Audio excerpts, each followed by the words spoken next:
going to start with Steve Norton. You have the first question. Wonderful. Thank you. Thank you so much. Hi. Thanks so much for chatting with me. Really appreciate it. Hi, everybody. Hello. I was just wondering about, about telling authentic stories. This is a beautiful film. I should say that right off the bat. I really loved it. It's just, I'm sure you're going to hear that a lot. I'm sure you already have. It's just incredible. Thank you. But what was it like for you to tell such a unique story about a culture and a community while still remaining authentic to it?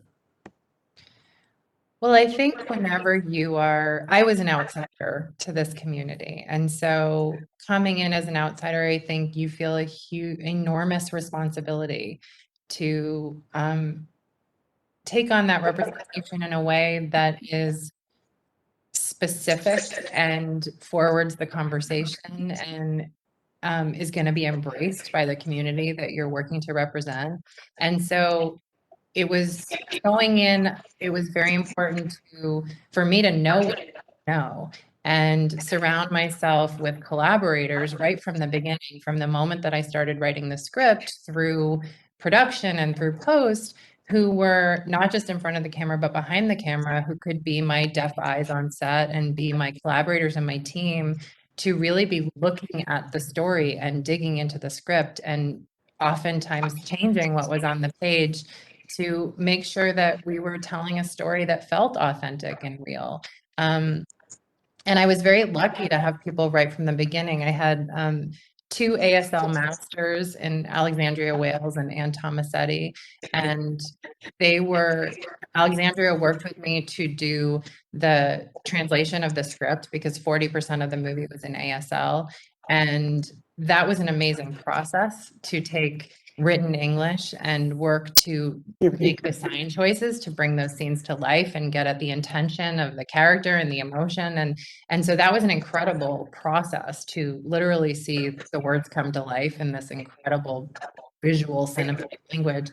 And then Anne Tomasetti was with me on set and her eye was very important to me because there were moments all along the way where for myself, coming from a hearing person's perspective, might have been nuances and details that I would have missed, whether it were, we walked onto the set and the way that the furniture had been laid out by the production designer. Anne was like, no deaf family is ever going to set up their living room like this. You're never going to have your couch facing away from the door. You're going to want to see who's coming in and out of your house, or, working with Anne and Daniel Durant, on the bar scene, where what it's like to be a deaf person sitting at a table full of hearing people that are not signing and having a rapid fire conversation, and what that's like to try to flow a hearing conversation, where your eye goes, what you're looking at. You read someone's lips and then you miss a joke and you notice someone laughed, and really having to be a detective in that moment. And so having those collaborators who could then write me a beautiful thing about that experience that we could give to my DP. So my DP is operating the camera in that scene and really has a visceral understanding of what that experience would be like at that table.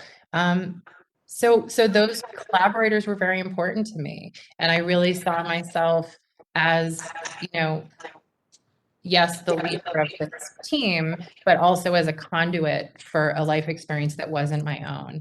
And I took a lot of care to make sure that I was putting my own perspective in check along the way. Okay, Dwayne, you have the next question, please. Hi, it's great to talk to you, and it's a beautiful movie. I just wanted to ask, we talk a lot about diversity and inclusion these days, and this is a community that's been underrepresented. And how does it feel to be, the person who kind of brings that, shines a spotlight on that community, and what a milestone it might be for even what's to come, the next projects or new projects that happen?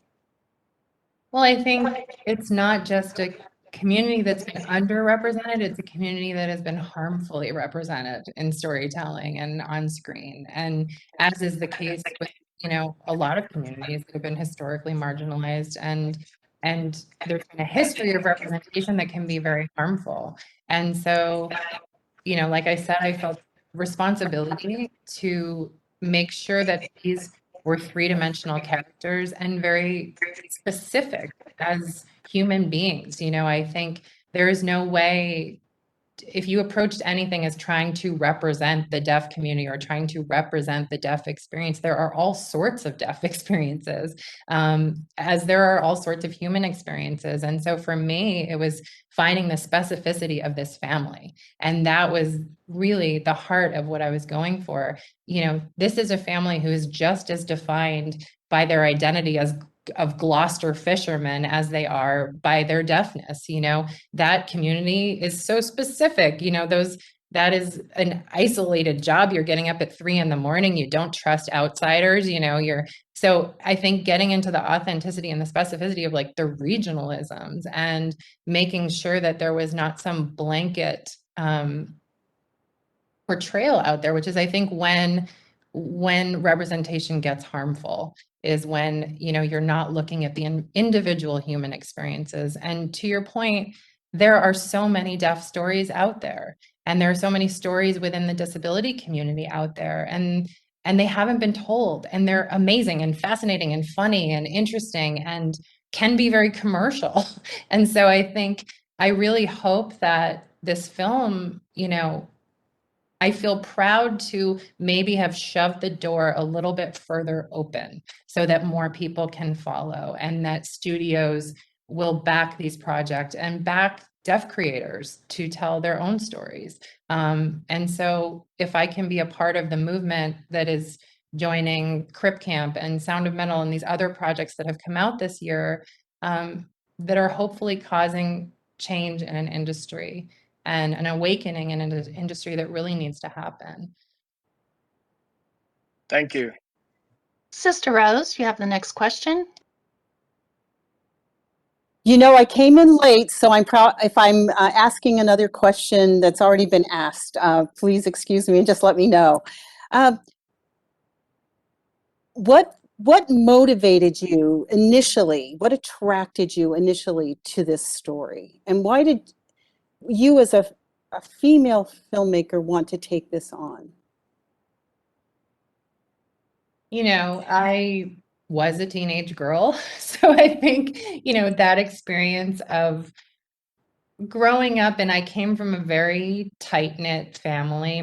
Both my parents were immigrants. My dad was a Hungarian refugee, and I think there was a kind of importance placed on family. And, I think if it was up to my dad, we all would have been in a pile in a room together at all times and never left. So I think I understood what that was like to grow up and really be trying to individuate who I was outside of my family. And that process was sort of at times painful, because it is hard when you have that kind of closeness growing up and your identity feels very tied to the identity within your family. So I related to that experience, and I also was excited to dive into this culture that was not mine, and started studying ASL as I was writing the script, and made a lot of friends within the deaf community. And so I think it has been opened me up as a human, and the experience and process of making the film has been life-changing for me and my journey, both as an artist and as a human being. So I'm always drawn to stories that are universal in scope, but very culturally specific as well. And I think I'm always drawn to stories about family, and that's what attracted me here. Thank you. Sister Nancy, you're next. Thank you so much. Sean, this is a fabulous film. I loved it so much. And I just think my question kind of falls with Sister Rose, actually. But what do you hope people experience when they experience this film? Because it's such a deeply human film, touches on these great values of family and life. So what do you help people talk, or, walk away with, from this story? Well, I think that, storytelling and movies are incredible tools for creating empathy. There's nothing that opens us up more as a human than feeling what it is to be in someone else's shoes. And so, I guess in a way, it is a very simple story about family and what it is to leave home and find yourself and feel caught between your feelings of responsibility and your own ambition. And so I hope that people, take with them a feeling that this could be their family, that they take a ride, they fall in love with these characters and leave, more open to understanding a community that they might not have seen on screen before, and characters that they might not have seen on screen before. And maybe they go out and they start studying ASL, which I hope they do because it's a brilliant language. But I think if it can open up an audience and connect us more, because, we've all been disconnected for a year and a half, but also very connected in a way. And I think telling a very simple story about the importance of family is something we need. Thank you so much. John, next question. Sean, you've been a storyteller that has told stories of complex emotions over multiple hours, like with Orange is the New Black, and then also with a confined amount of time with Tallulah and now CODA. How is it different trying to unpack really complex emotional ideas in an hour and a half, 2 hours, as opposed to having 3 or 4 seasons of storytelling to do that? It is a very different journey. Yeah, I think that, the fun of television is you get to explore a character over long spans of time and many different facets to those characters. And I think in a feature, it's really about discovering the heart of your story and then trying to strip away anything else that feels extraneous. And my editing process was very rigorous on this movie. I had an incredible editor, Jero Brisson, who I'd worked with on Little America, and he was a great collaborator and ally for me. And really, I think we cut over 30 scenes from the film, and it was stripping away so much that wasn't just about the family and Ruby and her journey. And, there was so much more fishing stuff and backstory on the teacher and all this stuff that I think it really was a process for me. And in a feature, this is really essential because you have this very limited amount of time. What is the story about? And anything that's not within that small vessel has to go, because I think you're on this very specific emotional ride and you need to support that ride. So it was really something that I would say I found this movie in the edit. And it was a journey to shoot and then to really make some heartbreaking decisions in editing that felt like, I cut my own daughter from the movie. She's really mad about it.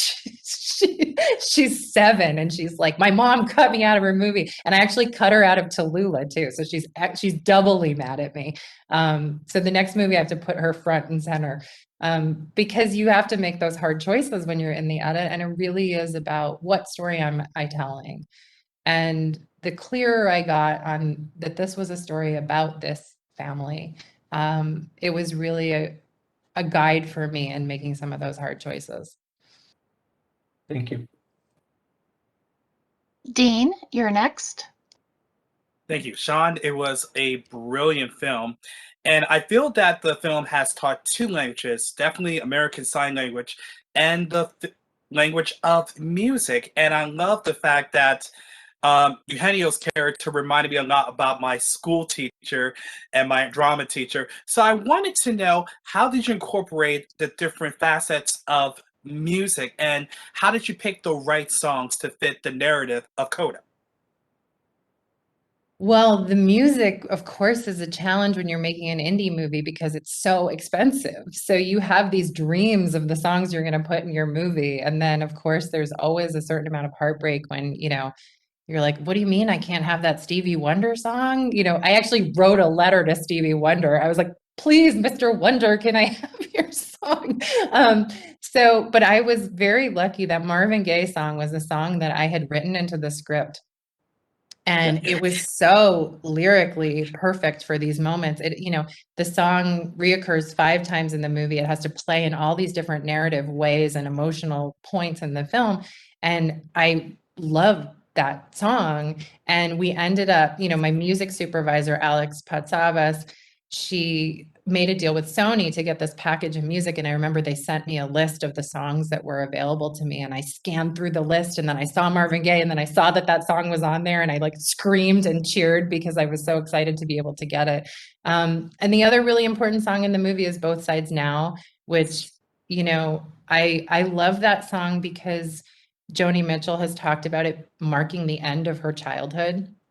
And she describes that it's when childhood fantasy butts up against adult reality. And I think it's a song about perspective and changing perspective. And when I worked with Alexandria Wales on this signed version of the song, it was just also this incredible lyrical dance, with the relationship between the music and the signing. So I felt very lucky that those 2 key songs were so important in the film. And then Nicholas Baxter and Marius DeVries were my music team. And we hired a real choir from Berkeley called Pitch Slapped, and they were our choir kids. And of course, then I was like, you guys are too good. You don't sound like you're from Gloucester High School. So I got to go cast some actors who can't really sing very well to mix in with you. But it was really fun to find the choir songs, that felt like a reflection on Eugenio's character and what he would have fun bringing to a high school choir, and then finding arrangements for those songs and having, we recorded all the music live on set. So we were capturing all the flaws that happened in the moment, which was very exciting. So I also love the relationship of sound in the movie between the music, the choir scenes, and then the very silent ASL scenes. And I think playing with silence versus music, and when the sound plays a big part in the film and when the sound disappears from the film, and taking the audience on that ride was an exciting thing. And to be honest, I mean, ASL and music in the same film sounds like a contradiction, but to me, there's so many connections. ASL is a very musical language. It feels melodic and rhythmic and, much more expressive than spoken English. And so there were choices made in the film. When Ruby is asked how she feels about music, she chooses to sign her feelings about music, because I think in that moment, the emotion of how she feels is best expressed through sign language in the way that a song is more emotive than speaking. So I found those connections to be really exciting, even within the title, where CODA is a child of deaf adults, but also is the ending to a piece of music. And those 2 things, that marriage felt very important in this film. Thank you. Very great answers. Very great answers. Thanks. David? Thank you so much for your time. I love the film. One of the things I really loved about it is it felt like this was a very personal journey for the Rossi family, but also that there were universal kind of lessons in it for working in immigrant families as well. And you kind of touched on this already, but I was wondering, when you were writing this, was that something that you were drawing on from your own childhood to kind of put these types of, not secluded, but, kind of families that can maybe have trouble communicating, or was this just something that evolved as you were writing and trying to just draw on other areas that might that might inform this story? Yeah, I mean, my parents were English speaking, so I did not have that experience, but I did certainly have that divide that I felt, where it was, you don't understand my American kidness. You don't get me, and you don't get who I am, and that kind of feeling of a divide. But yes, I have heard from many children of immigrants that this story resonates with them. And we actually just did a screening in Gloucester, Massachusetts, and the head of the Fishermen's Wives Association, who had been a real resource for me when I was writing all of the fishing stuff in the movie and had worked with me to understand, all the turmoil that the fishing community had gone through and the nuance of the regulations and all of that. And she came up to me after the film in tears in the bathroom. And she said, I saw myself in your movie. And I said, oh, was it the fishing stuff? Was it because the fishing community was represented? And she said, no, it's because I was the child of immigrants and my parents didn't speak any English and they were, outside of the community, and I was their interpreter. And I felt incredible guilt leaving home and putting myself before my family. And I still to this day carry that with me, that I felt like I was abandoning them. And so that was a beautiful thing to have the story touch her. She said, I feel like my story has been told, and I have never seen that story told before. And so it was a beautiful thing to me that was so resonant, for this other experience that is very different, but shared all of these emotions. Patrick? Thank you. Thank you for this opportunity, and thank you for this film. I can't express how much I love it. Please tell your daughter that I'm going to be starting the hashtag release the Sean's daughter cut on Twitter. If we can have a 4-hour Justice League, we can have that. She would love that. Also, I cut my dad out of my first movie and he never let me forget it. So my dad is in CODA in the concert scene. When we cut to the audience, you will see both of my parents in that scene because he never forgave me for my first film. So I appreciate that, and so will she. Great. Now, Bernardo Villalobos, I was not going to say that without rolling the R. You have to. He said, there are a lot of pretty voices out there with nothing to say. And as a film critic who sees a lot of movies, I couldn't agree more. And it's why I dropped everything to watch CODA a second time at Sundance. I've seen it 3 times now, apparently more times than Marlee. Thank you. But I view watching your films, so you have a very elegant visual style, but it's a very low-key one. Do you view yourself as a pretty voice or a voice with something to say, or both? What are your thoughts on that? I hope I'm a voice with something to say. I'm drawn to stories that move me. And I feel like the goal as a filmmaker is to get out of the way of the story that you're telling. I cast great actors, and then my job is to get out of the way of their performance and let them have a lived moment on screen that hopefully I'm there to capture. So I think it's always a balance between, having specific visual ideas and a style and really crafting that element of the movie, but also knowing when to stand back and get out of the way. And this was an interesting one because I think a lot of the visual style was dictated by the ASL scenes, to be honest, because, I wanted to keep everybody's hands in frame and keep all of the signing in frame and make sure that, when you're in a signed conversation, you're looking at each other, So normally as a director, with the blocking or the camera movement, you can have a lot of activity in a scene. Someone leaves a room and throws a line over their shoulder and comes back in. And when you watch a signed conversation, people are very connected. They're standing and looking at each other and very engaged. And so in a way, my DP, Paola Huidober, and I really talked about how do we keep the camera visual and active and expressive, but also make sure that we are getting out of the way and letting the language be the visual excitement on screen, which it is. It's very cinematic and visual. And so I think a lot of that minimalist style was created by the story itself, and wanting to be a part of the family, you know, not feeling like we were watching them, that we were there in the room and just experiencing what it was to be in that family. So I don't know, maybe I can be both. Maybe I can be a pretty voice and have something to say, hopefully. I think so. Thank you.